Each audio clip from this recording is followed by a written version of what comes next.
네, 가족도반 여러분, 오랜만입니다. 반갑습니다. 제가 한 3개월 정도를, 가족들한테 인사를 드리지 못했습니다. 그 3개월 기간 동안, 제가 점검 받아야 될 내용이 있어서요. 제가 이 공부하면서, 점검해야 될 부분들, 이거를 좀 점검했던 기간, 그게 3개월 정도 걸린 것 같습니다. 그래서 오늘은 저번에 이어서 그 수행 방법론 쪽으로 같이 한번 이야기 나눠보도록 하겠습니다. 우리가 가볍게 사는 것이라고 있는데, 그 가볍게 산다는 것은 이 어디 걸림이 없는 거죠. 어디 묶여 있지 않는 삶. 이렇게 하면 좀 편하려나요? 묶이지 않는 삶, 이 가벼운 삶. 이 실상은 그대로 존재합니다. 우리가 먹고 자고 잠자고 일하고 그 실상은 그대로 존재하지만은 이 내 삶이 가벼워지는 거죠. 어떤 상황이 와도 그 삶이 가벼워지고 묶여 있지 않는 그런 삶. 여기에 대해서 좀 이야기할까 합니다. 자, 우리가 먼저 그 묶여 있지 않고 대자유, 그 자유를 우리가 이제 꿈을 꾸고 이 공부를 시작하게 될 텐데요. 묶이지 않고 자유롭다. 그리고 가볍게 산다. 아주 가볍게 이렇게 살 수 있는 방법. 자, 그러면 우선은 제가 처음에 이 공부할 때 말씀드렸죠. 내가 누구인지, 나는 누구인가, 내 귓전에 대고 계속 속삭이고 계속 물어봐야 됩니다. 도대체 내가 누구인가? 이렇게 물어보는 습관. 내가 누구인지를 발견하고 체험하고 체득하는 거. 이랬을 때 삶이 가벼워진다. 이렇게 보시면 됩니다. 그래서 지금까지 계속 제가 말씀드린 게 그거죠. 이 무상하고 무아. 여기 대해서 계속 좀 이야기를 해오고 있었고요. 그래서 오늘은요, 좀 방향을 바꿔서 내가 도대체 누구인가, 이제 우리가 공부한 지 한 2년 정도 되잖아요. 그러니 내가 누구인지 한번 정도는 이제 우리가, 좀 깊이 있게 한번 그 고찰을 해봐야 될 그런 시점이 아닌가 생각됩니다. 아직까지도 우리가 이 오온 덩어리를 나라고 생각하시는 분 안 계실 줄 믿습니다. 오온, 다시 말해서 이 몸뚱아리, 내 생각, 내 의지, 그 다음에 내 감정, 그 다음에 내 의식, 이걸 가지고 나라고 우리가 고집부리고 있으면 아직까지도 만약에 우리 가족분들 중에서 이 오온 덩어리를 우리 그 반여신경에서 이야기하잖아요. 오온 이 계공, 이 공한 것을, 공한 이치를 우리가 알았을 때 이 모든 고통에서 건진다 그러잖아요. 이 오온 계공 도일체 고획, 이게 핵심이죠. 팔만대장경의 핵심이 바로 오온 계공도 일체 고획. 그러니까 우리 부처님이 우리한테 가르치고자 하는 거, 이 핵심이 바로 그거예요. 이거 오온이 공한 줄 알고 그 오온이 공한 줄 알면은 모든 괴로움에서 벗어날 수 있는 거죠. 부처님이 우리한테 오신 이유가 뭘까요? 왜 왔을까요?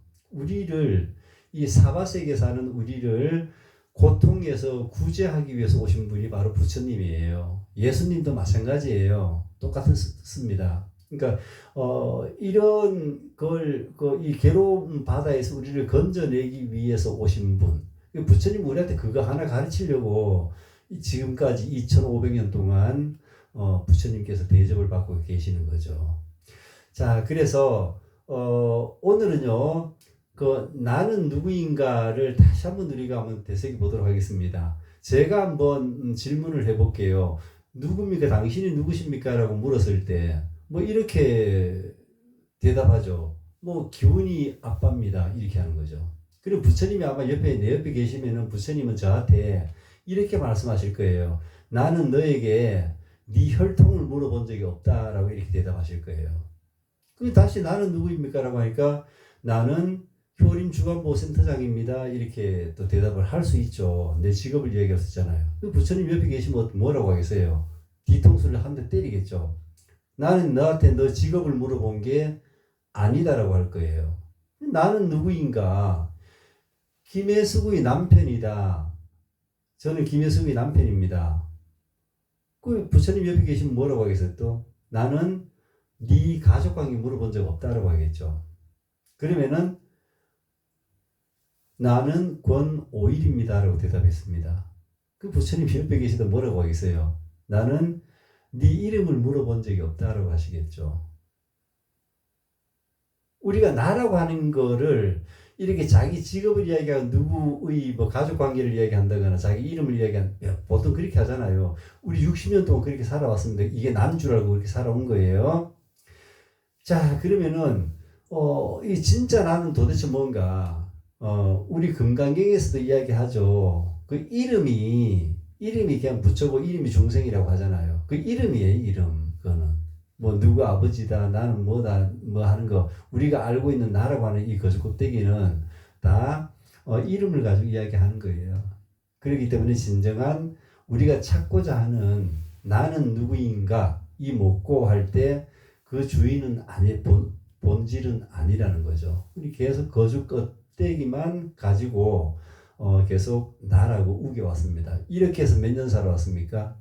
60년 동안 이게 남 줄 알고 살아온 거예요. 이 시신 덩어리, 이 생각, 그 다음에 이 내 의지, 의식, 그 다음에 또 내 감정, 이게 남 줄 알고 살아왔단 말입니다. 얼마나 멍청하고 얼마나 참 그 한심한 그런 삶이었습니까? 뭐 한심하다고까지는 할 수 없어도 얼마나 어리석은 삶이냐, 이게 더 가까울 수도 있죠.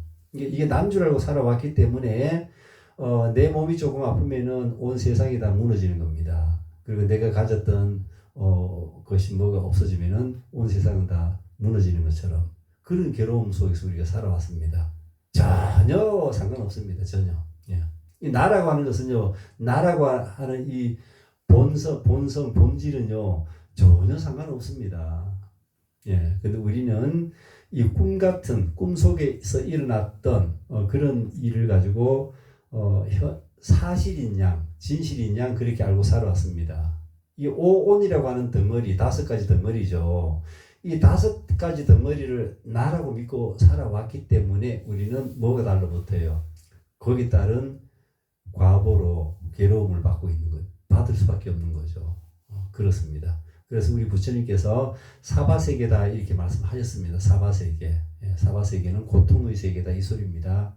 고통의 세계라고 이렇게 말해왔습니다. 그래서 내가 누구인지를 자꾸 물어봐야 됩니다. 시간 날 때마다 물어보셔야 돼요. 시간 날 때마다 이 육신 덩어리가 도대체 누구냐, 이 생각을 하고 있는 놈이 누구냐, 이 육신 덩어리를 끌고 다니는 놈이 도대체 누구냐. 뭔가 있을 거예요. 뭔가 분명히 있어요. 그게 우리를 이렇게 육신 덩어리도 끌고 다니기도 하고 또 우리 생각을 또 알아차리기도 하고 이놈이 바로 그 놈이에요. 우리가 찾고 있는 진정한 내가 누구인가 할 때 나입니다. 이것을 우리가 체득을 하는 과정이 중요합니다. 체득. 제가 공부를 많이 하진 않았지만도 좀 해보니까 이거 지식하고는 전혀 상관없어요. 지식하고는요. 제가 누차 말씀드리지만은 이 박사학위 받은 친구들이 물론 이해는 상당히 빠를 수 있습니다. 그 친구들이 우리 기훈이 같은 그 박사들 있잖아요. 이 친구들은 이해가 상당히 빠를 수 있어요. 그 중요한 것은요, 이해가 아니고요, 아는 게 아니에요. 이 공부는 이해하거나 아는 게 아니에요. 그거를 내 몸으로 체득을 하는 겁니다. 이 체득하는 과정이 중요한 거지 이해하고는 아무 상관없다. 그렇습니다. 그래서 뭐 여자라고 뭐 깨달을 수 없다. 뭐 우리 속과에 살고 있다고 깨달을 수 없다. 뭐 산중스님만 깨달을 수 있다. 전혀 아니라고 계속 제가 말씀드리잖아요. 그죠? 요즘 선지식이 얼마나 많습니까? 선지식이 얼마나 많습니까? 옛날 같으면 선지식을 만나서 법을 듣기 위해서 정말 몇 날 며칠을 걸어서 산속길을 걸어가서 겨우겨우 이제 스승님한테 도착했는데 그 스승님이 다른 절로 가버리고 안 계신다거나 뭐 이런 일이 수탁이 있었겠죠. 그러다 적걸음하고 돌아오고 이랬겠죠. 요즘은 어때요? 스마트폰, 유튜브 딱 키면은 바로 선지식들이 쫙 깔려 있어요. 뭐 굉장히 많은 정말 공부를 많이 한 그런 선지식들이 머리 깎은 분도 있고 머리 깎지 않는 분도 물론 있습니다. 있고 요즘은 이 승속을 떠나서 정말 내가 발심만 제대로 되어 있다면은 정말 내가 한번 이 공부를 해봐야겠다, 찾아봐야겠다. 이 발심만 돼 있으면은 정말 선지식들은 우리가 쉽게 1초면 만나 1초면 다 만날 수 있죠. 옛날에 한 달, 두 달 걸려서 선지식 만나러 다니고 이랬는데 요즘은 어때요? 1초면은 선지식 바로 만납니다. 뭐 화장실에서 만날 수도 있고, 뭐 잠자가도 볼 때 깨서 만나 뵐 수 있고, 뭐 직장에서 일하다가 잠시 쉬는 시간에도 만나 뵐 수 있고, 얼마나 좋은 세상입니까? 공부하기는 가장 좋은 세상이라고 저는 봅니다. 부처님 그 탄생 이래로 지금이 물론 앞으로 더 좋아질지는 모르겠지만요. 지금이 가장 좋습니다. 공부하기가. 요즘 챗 GPT라고 나왔잖아요. GPT, AI라고 하는 거. 챗 GPT한테 물어봐도 얘는 정말 똑똑한 놈이마. 챗 GPT는 너무 똑똑해요. 내가 물으면 묻는 대로 대답을 다 해줍니다. 그러나 이 챗 GPT라고 하는 것은 지식을 누군가가 거기다가 입력한 내용을 나한테 전달해 주는 거예요. 그렇기 때문에 그거는 이 공부하는데 참고 자료는 분명히 됩니다. 그러나 이 공부하고는 거리가 멀다 이렇게 보시면 됩니다. 그래서 우리가 선지식 만나기가 옛날 같으면 너무 힘이 들었죠. 너무 힘들고 뭐 불과 한 50년 100년 전만 해도 그렇습니다. 뭐 하물며 뭐 2500년 전 부처님 당시에는 뭐 꿈도 못 꿀 이야기죠. 꿈도 못 꿀. 그러나 지금은 선지식들이 정말 늘렸습니다. 꼭 법당에 가야 선지식을 만나는 것은 아니다는 사실이요. 물론 이제 시간 날 때마다 내가 다니고 있는 절에 본찰에 가서 큰 스님들 법문 듣고 물론 필요합니다. 필요하지만은 요즘 누구든 마음만 먹으면은 이 부처님 공부를 마음 공부를 쉽게 할 수 있더라. 이게 제가 경험했던 내용입니다. 경험했던 내용이고 그래서 이제 우리가 이 마음 공부라고 하는 것은 마음 공부이기 때문에 이 지식하고는 아무 상관없습니다. 지식하고는요. 아무 상관없는 게 우리가 하고 있는 마음 공부입니다. 이게 내 몸으로 체득을 하고 정말 내가 체득을 하는 과정이 중요한 거지. 알고 있다. 뭐 경전을 나는 다 달달 외웠다. 나는 부처님 뭐 누구 큰 스님 법문을 나는 뭐 며칠 들었다. 아무 의미 없어요. 다 방편입니다. 방편. 스님들도 우리한테 그 법문하실 때 다 방편이겠죠. 방편입니다. 그렇기 때문에 그 방편을 우리가 버릴 줄 알아야 이게 공부가 제대로 돼 가지 않는가. 우리 너무 아는 쪽으로만 너무 이 집중을 하다 보니까 실제로 우리가 해야 될 마음 공부를 체득하는 과정은 좀 그냥 넘어가지 않을까 그런 생각을 해봅니다. 자, 오늘은 그 안수정등이라는 우리가 보통 왜 그 법당에 가면은 그 법당 외벽에 이렇게 벽화로 그려놓은 거 있죠. 안수정등. 그 안수정등, 안수라고 하는 것은 그 절벽 위에 있는 나무란 뜻이고요. 그 다음에 우물의 등나무, 우물에 있는 등나무, 정등 이렇게 해서 안수정등이라고 이렇게 그림을 보통 많이 그려놨죠. 이 그림 내용이 우리 살아가는 사바세계를 살아가는 우리들의 모습을 그려놓은 겁니다. 그래서 이 그 그림을 가만히 들여다보면요, 그 나그네 하나가 길을 걸어가다가 갑자기 어떻게 해요? 막 사방에서 사나운 불길이 막 일어나서 덮칩니다. 불길이 덮치니까 어떻게 이 나그네가 굉장히 당황스럽죠. 그런데 갑자기 코끼리가 또 나타납니다. 그래서 그 나그네한테 막 사납게 달려들죠. 그리고 이 나그네는 코끼리를 피해서 도망가다가 결국 우물을 하나 발견합니다. 그래서 그 우물에 있는 등나무 넝쿨이 있어요. 우물 위에. 그 등나무 넝쿨을 타고 이제 불도 달려들고, 그 다음에 또 이 사나운 또 코끼리도 달려들고, 어떻게 살아야 되잖아요. 살아야 되니까 도망간 게 어디로 갔어요? 이 우물 속으로 등나무를 타고 내려갑니다. 근데 우물을 타고 내려가니까 우물 밑에 바닥에는 또 뭐가 있는가 하면요, 이 커다란 구렁이 있잖아요. 구렁이가 아주 뭐 큰 구렁이가 입을 떡 벌리고 있는 거예요. 이 나그네가 기겁을 하죠. 불이 나서 도망왔어요. 그리고 또 코끼리가 사나운 코끼리가 달려들었어요. 그러다 숨는다고 숨은 게 우물 속에 숨었는데 우물 밑에는 큰 구렁이 세 마리가 입을 또 벌리고 이렇게 있습니다. 기겁을 하죠. 기겁을 하죠.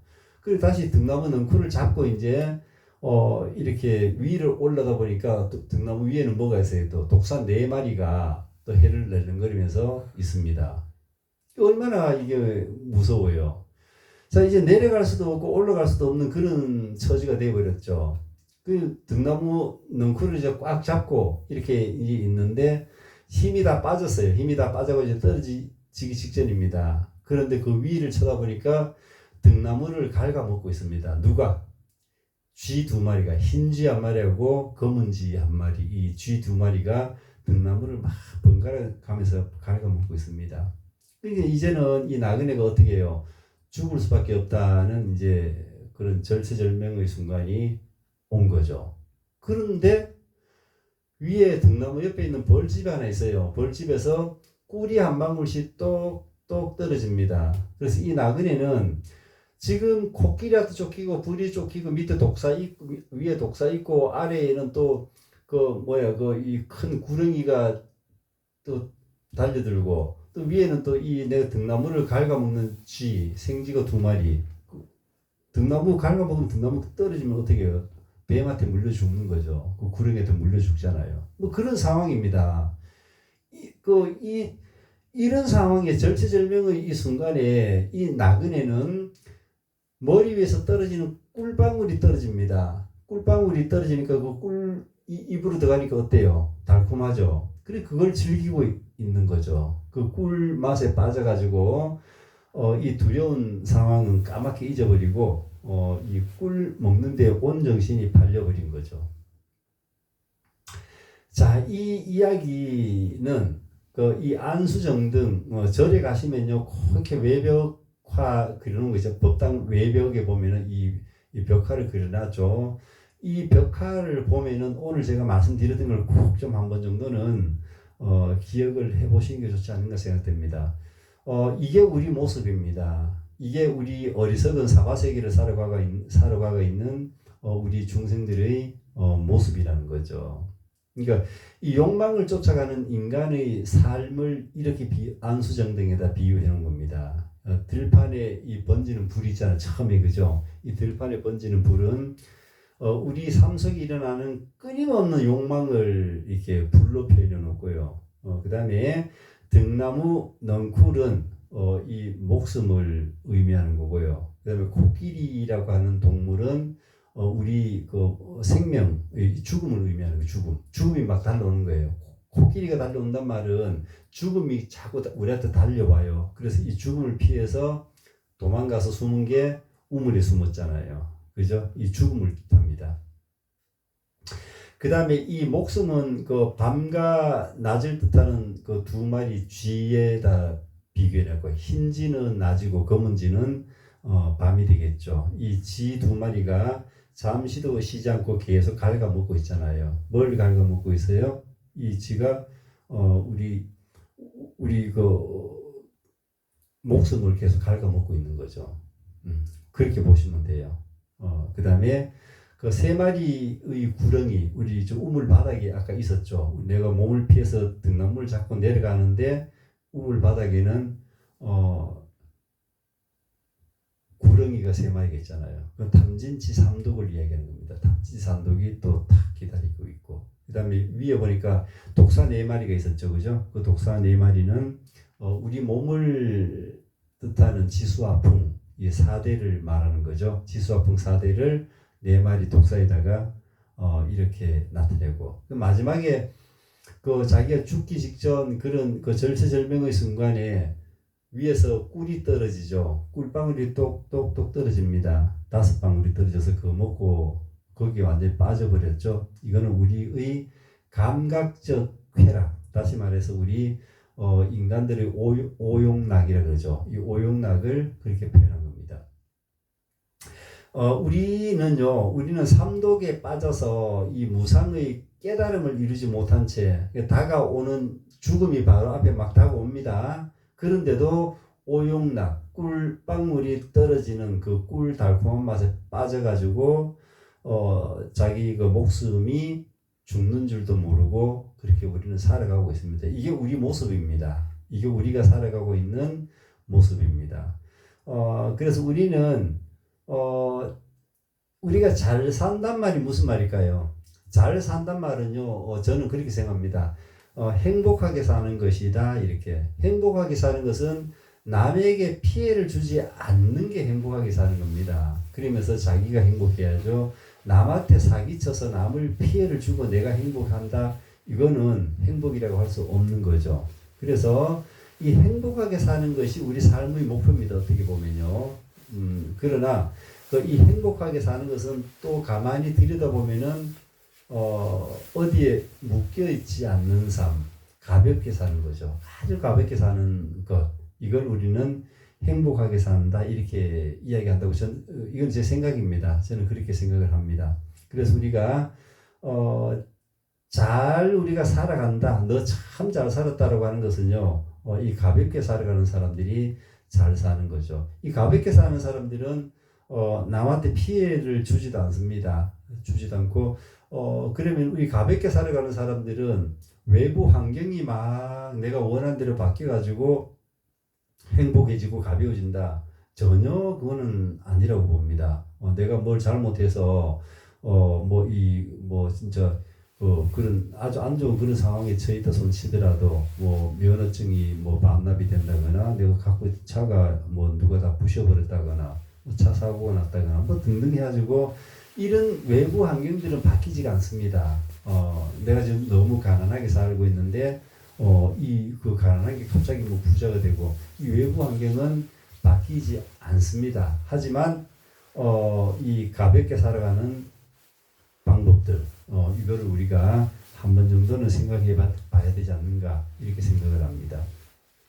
그래서 우리가 마음 공부를 하면서 거기 있는 몇 가지 이렇게 내용만 우리가 어지간히 이해해도 글쎄요, 제가 봐서는 이 괴로움이라든가 이 경계는 어떤 경계가 막 다가옵니다. 우리가 살아가면요, 경계는 계속 옵니다. 우리가 번뇌라고 하죠. 이 번뇌 덩어리는 계속 몰려옵니다. 저는 이렇게 생각돼요. 우리가 길거리 가면 두더지 게임 하잖아요. 두더지 게임 하는 거. 두더지 게임처럼 계속 올라옵니다. 태어나서부터 언제까지요? 죽을 때까지. 계속 번뇌 덩어리는 올라옵니다. 그 번뇌 덩어리 올라올 때 계속 그 번뇌 덩어리를 하나씩 이렇게 제압하고 없애는 거. 그러니까 평생 동안 죽을 때까지 우리는 그 번뇌 덩어리, 그 괴로운 덩어리가 올라오는 것은 큰 거, 작은 거 올라오잖아요. 그거 하나씩 다 대응하고 있는 게 우리들의 삶입니다. 그러나 우리가 부처님 법을 공부하고 또 우리가 불교에 부처님께 기일을 하고 부처님 닮아가겠다고 우리가 마음을 먹었다면은 그러면은 우리는 자꾸 이제 한 단계씩 올라가야 되죠. 계속 그 머물러 있으면은 결국 방편만 잡고 죽을 때까지 방편만 잡고 있는 거죠. 죽을 때까지 방편 잡고 있다 이 말은 무슨 말인가면요. 내가 믿어왔던 그 불교라고 내가 알고 있는 불교. 내가 알고 있는 그 불교 그 테두리에 벗어나지를 못합니다. 그 테두리를 벗어나서 부처님이 우리한테 가르치고자 하는 것 그게 뭐냐? 그건 우리가 이 고에서부터 해탈입니다. 그것 때문에 우리 부처님이 지금까지 2500년 동안 법당에 탁 앉으셔서 가장 좋은 자리에 앉으셔가지고 지금도 공양을 받아 잡수고 계시잖아요. 거기에 대해서 우리가 해탈을 시켜주는 게 부처님 그게 우리한테 가르치고자 하는 거죠. 그래서 그 부처님 가르침에 대해서 그 당처 그 가르치는 우리 목적이 뭐냐? 부처님 우리한테 가르치는 목적. 거기에다가 우리는 중점을 두고 걸어가야 되죠. 그러다 보니까 그 부처님 가르침에서 벗어나는 그런 그거보다는 좀 제대로 우리가 잘 배워서 이렇게 나가는 게 중요하지 않는가 제가 그런 생각을 한번 해봅니다. 그래서 우리가 마음 공부하는 게 바로 그거예요. 여기서부터 벗어나는 거죠. 그러니까 똑같은 환경입니다. 똑같이 월세 30만 원짜리 사는 A라고 하는 사람, 월세 30만 원짜리 사는 B라고 하는 사람, 똑같은 환경입니다. 그런데도 불구하고 A라고 하는 사람은 항상 불평불만이죠. 나는 왜 신세가 요 모양이냐. B라고 하는 사람은 너무 행복하다는 겁니다. 행복해도 난 이렇게 행복할 수가 없다고 할 정도, 말로 표현할 수 없다고 할 정도로 그거는 무슨 차이예요? 이 결국은 이 자기 마음이라고 하는 것이 어떻게 움직이냐. 이게 일체 유심조잖아요. 결국은 일체 유심조. 그죠? 일체 유심조. 모든 것은 마음에서부터 시작되는 거죠. 그 마음이라고 하는 것이 도대체 뭐냐. 이걸 보셔야 되죠. 그래서 우리가 이거 계속 다가오는 그 경계들, 그런 그 번뇌들, 이거를 일일이 우리가 대응하려고 하다 보면 죽을 때까지, 태어나면서부터 죽을 때까지 하나씩 그 번뇌 덩어리, 괴로움 덩어리, 이거 해결하다 끝나요. 그러다 죽어버리는 거죠. 그 적어도 우리가 부처님 법을 공부한다면은 그 번뇌 덩어리를 하나씩 대응할 필요가 없죠. 한 방에 대응, 한 방에. 모든 것을 한 방에 대응해서 없애버리는 방법이죠. 이게 마음 공부예요. 그래서 우리가 마음 공부를 이렇게 제가 하세요, 공부 좀 하세요라고 얘기하는 게 그래서 너무 좋습니다. 나 정말 부처님 만난 게 이 부처님 법을 만나고 제가 불교하고 인연이 되고 부처님 제자가 된 것은 내 인생에서 가장 잘한 일 중에 일이고 가장 아마 제가 봐도 잘한 일 같아요. 정말 부처님을 만날 수 있다는 게 얼마나 저를 고맙게 생각하고 저한테는 가장 제가 아마 한 일 중에서 가장 잘한 일이 부처님 법을 만난 거다. 저는 그렇게 봅니다. 그래서 우리가 가볍게 살아가는 첫 번째는 이제 모든 우리가 살아가는 삶의 그 현상은요, 이념 법칙에 따른다. 부처님 가르침이 무상무화 그런 이념법이잖아요. 무상무화 이념법. 자, 그래서 우리가 이념 법칙에 벗어나는 것은 아무것도 없습니다. 그걸 우리가 정확히 아셔야 됩니다. 그러니까 우리가 모든 삶은 어쨌거나 이 이념 법칙에서 벗어나지 않는다는 겁니다. 내 마음대로 되지 않는 거죠. 이념법이라고 하는 게 내 마음대로 할 수 있으면 그게 이념법이 아니에요. 내 마음대로 안 돼요. 그게 이념법입니다. 그러니까 인이라고 하는 것은요, 내 의지, 내가 뭐 해야겠다, 뭐 전교 1등 해야겠다, 뭐 이런 거 있잖아요. 뭐 부처님 법을 공부해야겠다. 이건 인이에요. 그래서 연은 따라줘야 돼요. 이게 내하고는 아무 상관없어요. 이 삼라만상이 연입니다. 내가 1등 한다고 해야겠다, 마음을 냈습니다. 인을 심었죠. 연이 따라줘야 돼요. 연이 따라줘야 돼요. 그 연이 따라주지 않는데 어떻게 그걸 내가 1등을 하고 되겠습니까? 사람들은 대부분 뭐라고 해요? 나는 1등 하고 싶다. 그러나 뭐 이것 때문에 저것 때문에 뭐 했다 1등을 할 수 이것 때문에 저것 때문에라고 하는 게 결국 연입니다. 연이 따라주지 않으면은 절대로 안 되는 거, 살아갈 수가 없는 거죠. 내가 부자 되고 싶다. 인을 심었습니다. 누구든 다 부자가 돼야죠. 그게 아니잖아요. 연이 따르지 않으면 안 됩니다. 연이 따르지 않으면요. 그래서 우리가 살아가는 것은 이념 법칙에서 조금이라도 벗어나지 않습니다. 이념 법칙 안에서 우리가 살아간다. 이렇게 알고 계시면 좋을 것 같습니다. 이 세상 모든 일들은요, 필요한 일만이 일어나고요. 꼭 필요한 바로 그때 그 다음에 필요한 만큼 찾아오게 되는 겁니다. 내가 만약에 100억 부자다라고 하면은 100억 부자의 연이 있기 때문에 100억 부자가 되는 겁니다. 그런 거죠. 그게 내가 뭘 잘해가지고 내가 뭘 사업을 잘 이게 성공을 시켜가지고 아상이 깊은 사람들은 그런 이야기 많이 합니다. 내가 막 해가지고 이 회사를 막 이렇게 뭐 100억짜리 그 회사 만들고 뭐 그다음에 전 세계적 기업 만들었다. 이게 다 헛소리입니다. 그건 아니에요. 그거는 자기가 뭘 해. 연이 따르는데 그 연이요. 이는 내가 할 수 있다니까. 이는 연이 따르지 않으면은 세상 천지 없어도 그거는 거짓말입니다. 그렇게 될 수가 없죠. 그래서 우리가 좋다고 이렇게 너무 확 붙잡으라고 하니까 우리 중생들이 마음입니다. 좋은 거는 확 잡으려고 하고 싫으면 또 버리려고 하고 그러니까 괴로운 거죠. 그러니까 좋은 것만 잡고 싫은 거는 내버리려고 하니까 이게 얼마나 괴롭겠습니까? 그 내 마음대로 안 되니까 괴롭다는 거예요. 결국은 내 마음대로 이렇게 잡고 싶어 좋은 걸 잡고 싫은 거는 버리고 싶은데 버려야 되는데 버려지지가 않습니다. 이게 내 마음대로 안 되죠. 당연히. 왜냐면 인연법이니까.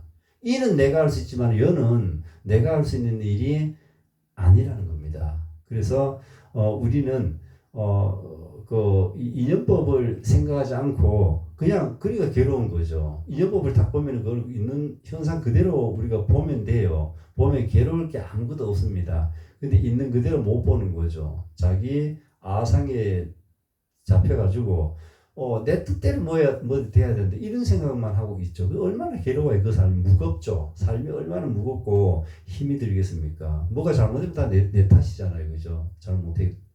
그게 아니에요. 우리 살아가는 것은 그게 아니라는 겁니다. 이 인연법에 의해서 우리가 살아가는 것이기 때문에 이거를 그거를 뭐 내가 뭘 했다 이거 아닌 거죠. 그래서 우리 물론 열심히 그럼 인연법이니까 아무것도 하지 말고 그냥 멍청하게 살아가.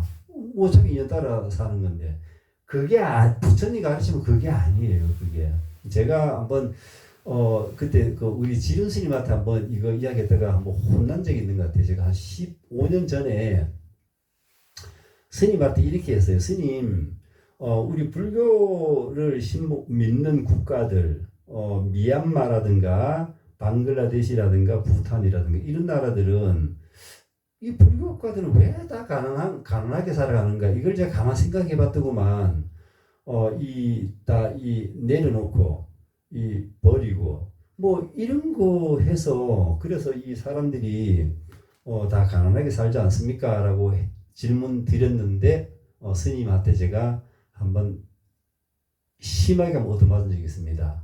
뭐라고 하시는가 하면요. 그거는 거사님 이 불교라고 하는 공부를 정말 잘못한다. 그렇게 하지 말라고 막 혼을 내켰어요. 혼이 났어요, 이제 그때.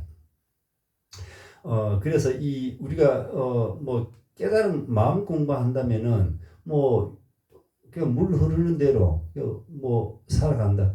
그게 아니에요. 똑같이 합니다. 똑같이 일하고 똑같이 열심히 일하고 똑같이 다 합니다. 생각도 하고 또 온갖 여러 가지 경계가 왔을 때 맞닿아서 또 하기도 합니다. 단지 차이점은 뭔가면요. 그런 것들이 왔을 때 하지 마라 이게 아니고요. 어떤 그런 하지 마라가 아니고 너무 과한 욕심은 내지 마라. 어떤 일을 했을 때 인연법이기 때문에 거기에 대해서 과도하게 집착하지 마라. 매달리지 않으면 됩니다. 거기 매달리지 않으면은 이 괴로울 것이 따라 붙을 수 없죠. 뭐 어떤 결과가 나와도 괴로움은 따라 붙을 수가 없는 거죠. 문제는 이제 과도하게 집착을 하다 보니까 괴로움이 따라 붙더라. 그래서 설사 내 뜻대로 되지 않았다 손 치더라도 나는 여기까지야. 내 인연은 여기까지야. 이렇게 탁 하고 아주 쿨하게 이렇게 받아들일 수가 있는 거죠. 우리가 마음 공부를 했다면 그렇습니다. 근데 마음 공부를 하지 않았다면 절대로 못 받아들여요. 내가 투자한 게 얼만데 지금 내 모양이 이 모양이 이렇게 되기 때문에 상당히 위험하고 괴로운 일이죠. 그래서 이 인연법인 줄 알고 일이 내 뜻대로 되지 않으면은 뭐 화내거나 괴로워하거나 그럴 일이 없는 거죠. 그래서 우리 삶이 가볍게 살 수 있다 이 말입니다. 네, 이걸 계속 앞으로 며칠 동안 계속 이야기 몇 번 나눠서 계속 할 텐데요. 결국은 우리가 이 부처님 법을 공부하는 거는 우리가 좀 더 행복하게 어떻게 하면 살 수 있을까? 그 행복하게 산다는 것은 결국은 가볍게 어디 묶이지 않고 해탈이라고 하는 것은요 묶여 있는 데서 풀려나는 게 해탈이죠. 우리가 가볍게 묶여 있지 않고 가볍게 산다. 대자유라고도 제가 말씀드렸고요. 이렇게 대자유를 누리면서 살 수 있는 방법. 그 다음에 묶이지 않고 살 수 있는 방법.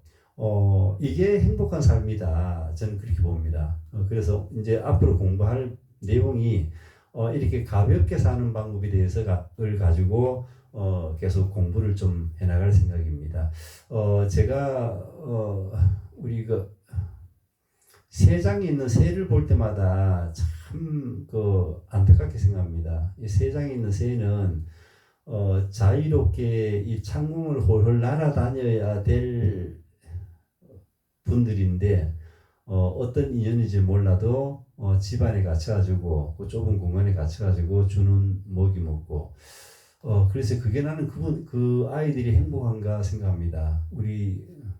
왜냐면 걔들은 밖에 나와서 뭐 단 하루 이틀을 창공을 날더라도 자기 할 역할을 하다가 또 어떤 인연이 돼서 또 바꾸어서 가면은 또 다른 세상으로 갈 수도 있고 이러는데 이걸 우리가 굳이 집에다 갖춰놓고 우리가 키워야 되나?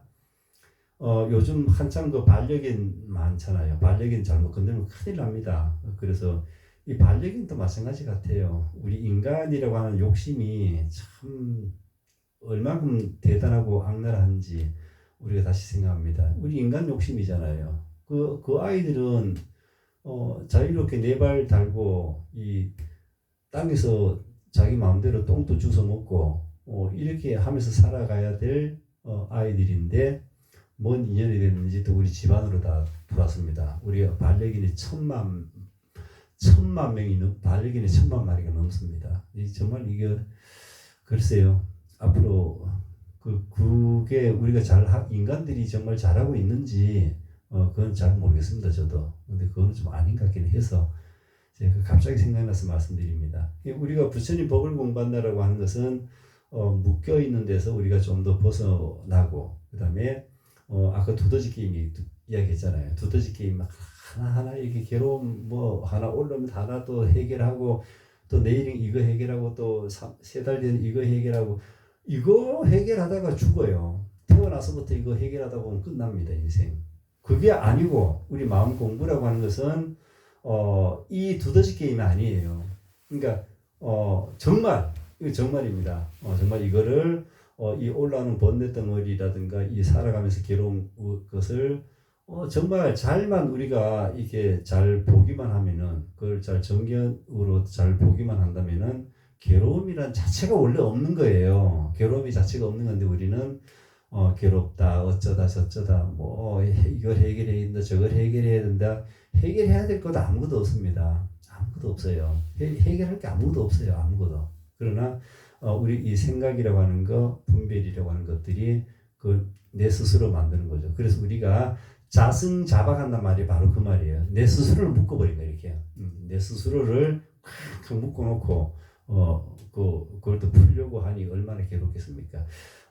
묶지 않으면 풀 것도 없잖아요. 내가 스스로 묶지 않으면 풀 것도 아무것도 없습니다. 내 스스로 묶지 않으면 풀 게 없어요. 풀 게 없는데 우리는 그걸 또 푼다고 또 그렇게 또 쇼를 하고 괴롭다 그러고 이렇게 합니다.